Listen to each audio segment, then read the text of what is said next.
नमस्कार। आज हम एक बहुत ही दिलचस्प किताब पर बात करने वाले हैं। डेविड जे श्वार्ट्ज की क्लासिक बड़ी सोच का बड़ा जादू।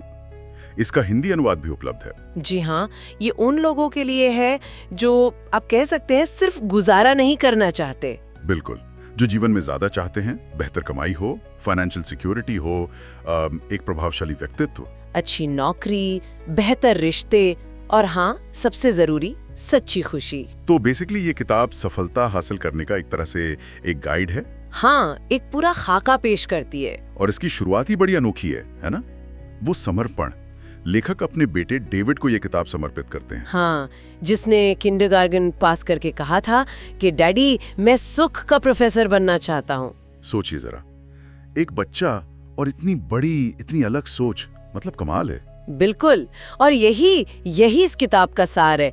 अपनी सोच की सीमाओं को तोड़ना, उसे बड़ा करना। सही। और ये सिर्फ हवाई बातें नहीं है। इसमें बहुत ठोस व्यावहारिक विचार हैं, टेक्निक्स हैं जिनका इस्तेमाल करके असल जिंदगी में सफलता, सुख, संतोष ये सब पाया जा सकता है। हाँ, ये सिर्फ क्या करना है नहीं बताती, बल्कि कैसे करना है ये भी समझाती है। मतलब प्रैक्टिकल एप्लीकेशन पर जोर है। एग्जैक्टली। कि रोजमर्रा की जो चुनौतियां हैं, जो मौके हैं, उन पर इन सिद्धांतों को लागू कैसे करें। तो चलिए सीधे पहले अध्याय पर आते हैं। इसका टाइटल ही कहता है, विश्वास करें कि आप सफल हो सकते हैं और आप हो जाएंगे। ये सुनने में तो बहुत अच्छा लगता है, लेकिन यहाँ सफलता का मतलब क्या है? क्या सिर्फ पैसा कमाना या फेमस होना? नहीं, किताब इसे ज्यादा गहरे लेवल पर देखती है।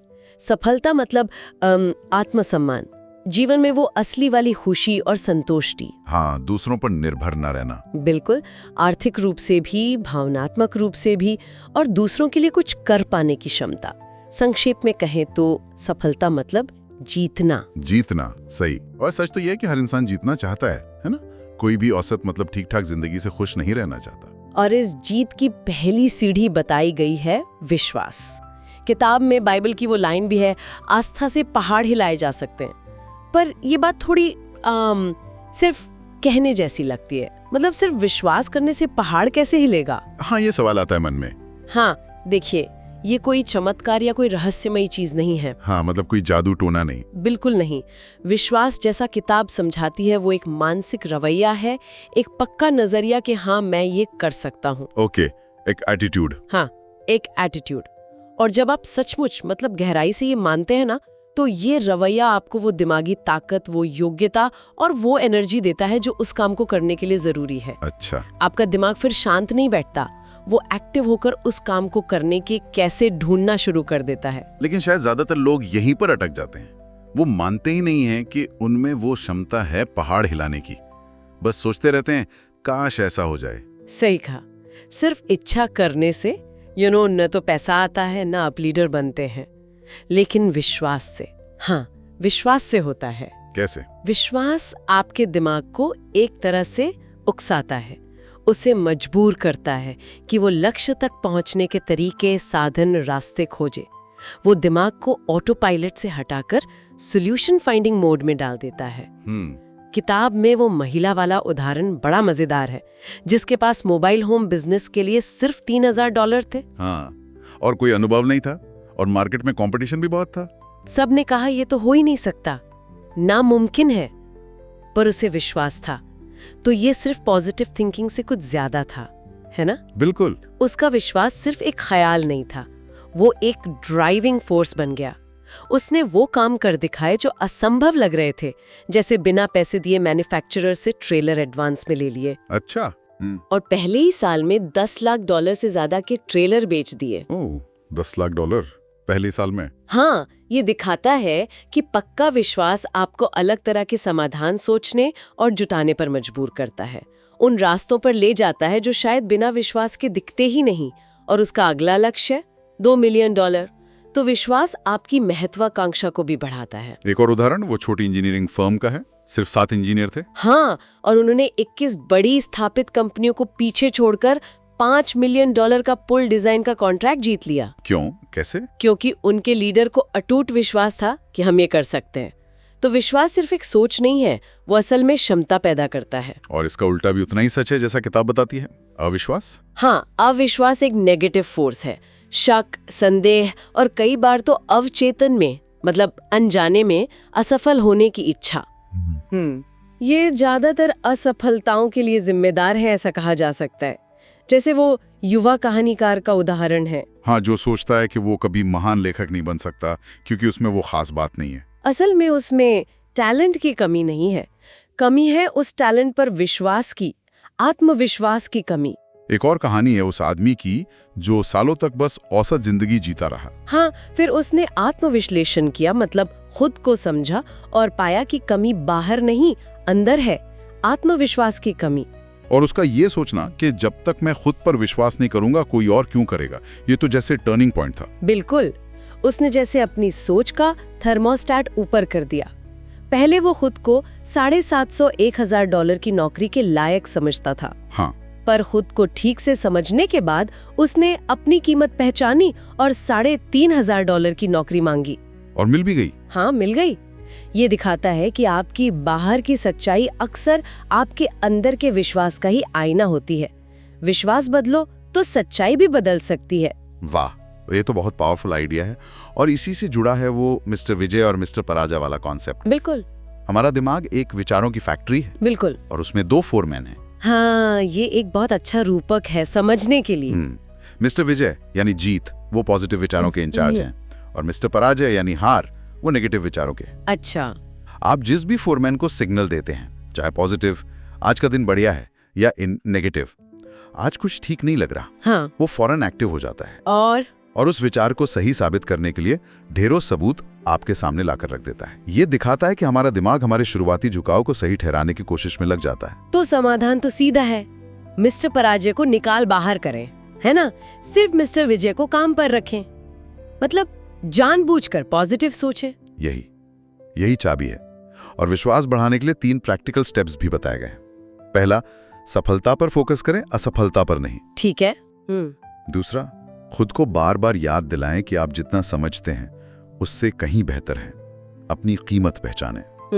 और तीसरा, बड़ी सोच की ताकत में यकीन रखें। तो ये तो हुई विश्वास की बात, जो कि नींव है, पर अक्सर हम आगे बढ़ते बढ़ते अपने ही बनाए बहानों के जाल में फंस जाते हैं। अगला चैप्टर इसी पर है, बहानासाइटिस का इलाज कराएं। ये बहानासाइटिस क्या बला है? हाँ, ये शब्द ही मजेदार है। बहानासाइटिस मतलब बेसिकली बहाने बनाने की आदत। ये एक तरह की असफलता की बीमारी है। अच्छा, बीमारी? हाँ, क्योंकि ये फैलती है और आपको आगे बढ़ने से रोकती है। ये असफल लोगों में बहुत आम है। आप देखेंगे जो जितना सफल होता है वो उतने कम बहाने बनाता है। ये तो सही है। सफल और असफल लोगों में एक बड़ा फर्क यही है, असफल लोग अपनी स्थिति के लिए बाहरी कारणों या बहानों को दोष देते हैं, जबकि सफल लोग जिम्मेदारी लेते हैं। और ये बहाने भी कई तरह के होते हैं। किताब में 4 मुख्य प्रकार बताए हैं।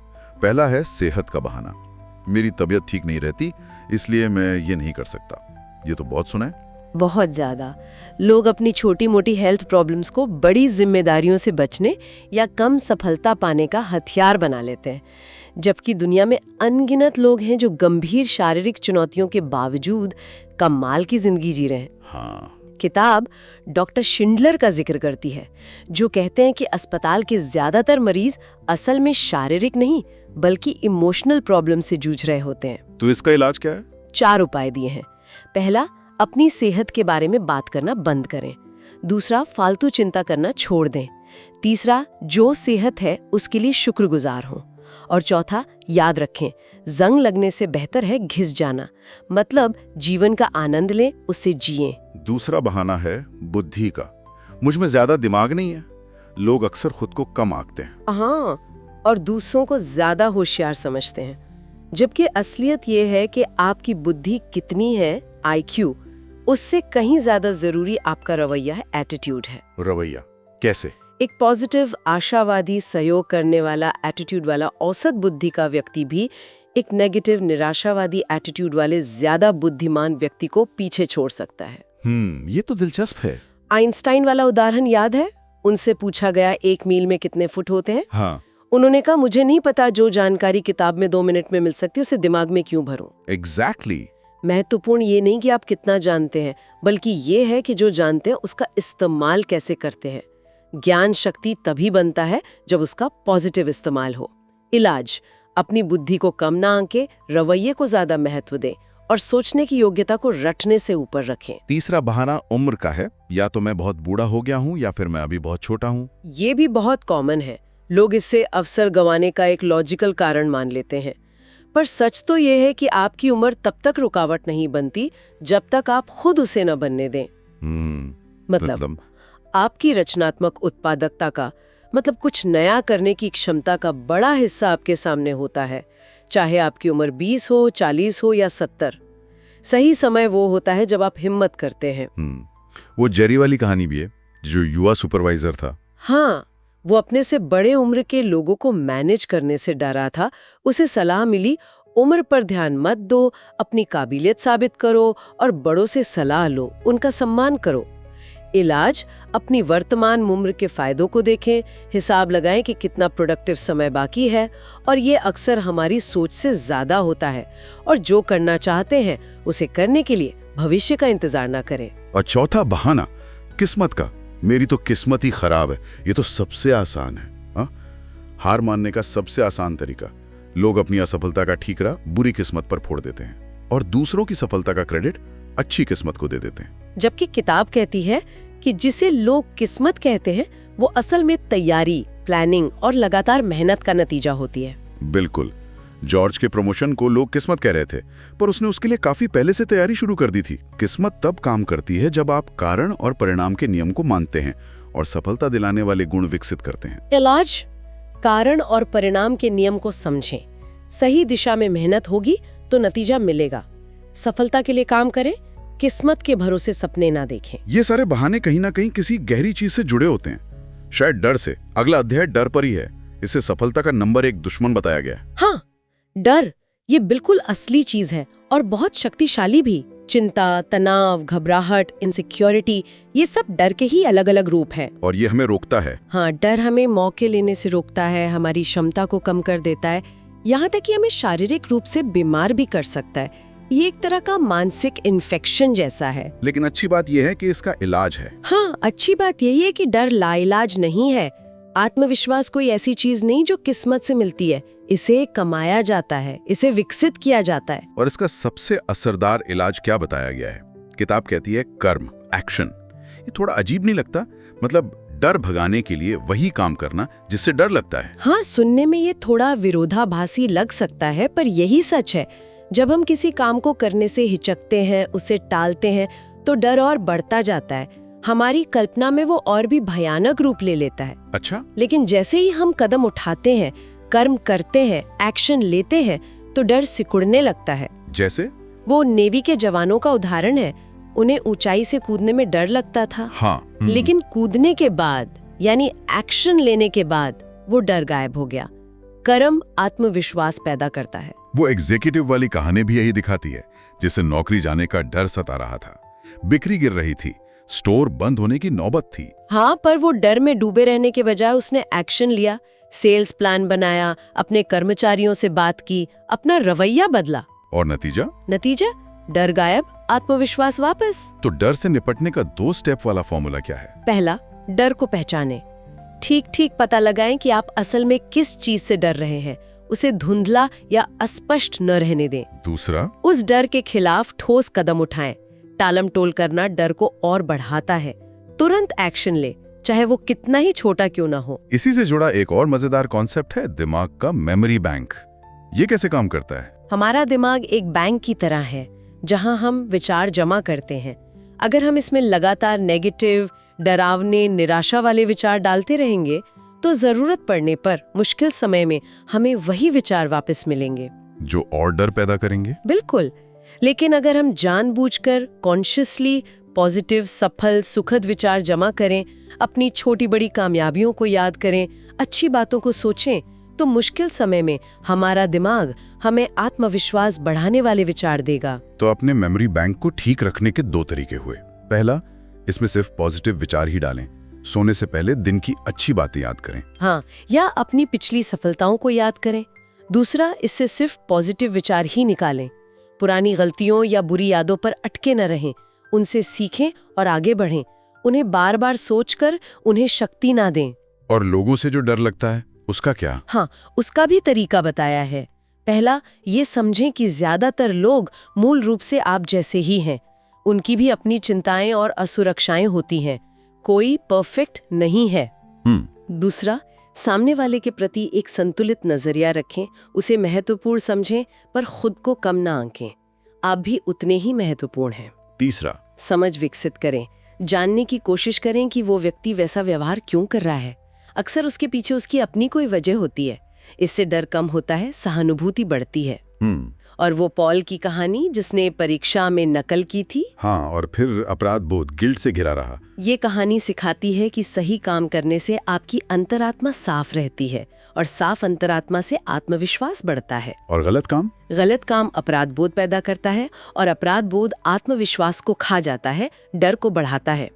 इसलिए सही काम करना सिर्फ नैतिकता की बात नहीं, ये आत्मविश्वास के लिए भी जरूरी है। अंत में किताब 5 छोटे लेकिन पावरफुल अभ्यास बताती है आत्मविश्वास बढ़ाने के लिए। हाँ, जैसे आगे की बेंच पर बैठना, नजरें मिलाने की प्रैक्टिस करना, थोड़ा तेज चलना, मीटिंग्स वगैरह में बोलने की आदत डालना, और एक बड़ी सी मुस्कुराहट देना।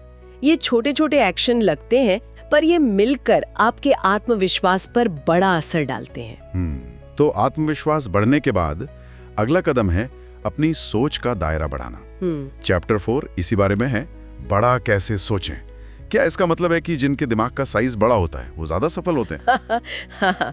नहीं, दिमाग के साइज से इसका कोई लेना देना नहीं है। सफलता का सीधा संबंध आपकी सोच के आकार से है। सोच के आकार से? हाँ, किसी की सफलता को उसकी डिग्री या उसके बैंक बैलेंस या उसकी फैमिली बैकग्राउंड से नहीं मापा जाता, बल्कि उसकी सोच के पैमाने से मापा जाता है।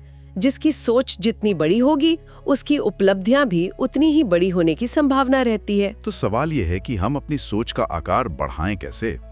पहला कदम क्या है? पहला और सबसे जरूरी कदम है अपनी सबसे बड़ी कमजोरी को पहचानना और उसे दूर करना। और वो कमजोरी है खुद को कम आंकने की आदत, अंडर वैल्यू करना। हाँ, हम अक्सर अपनी असल कीमत से बहुत कम पर खुद को आंकते हैं।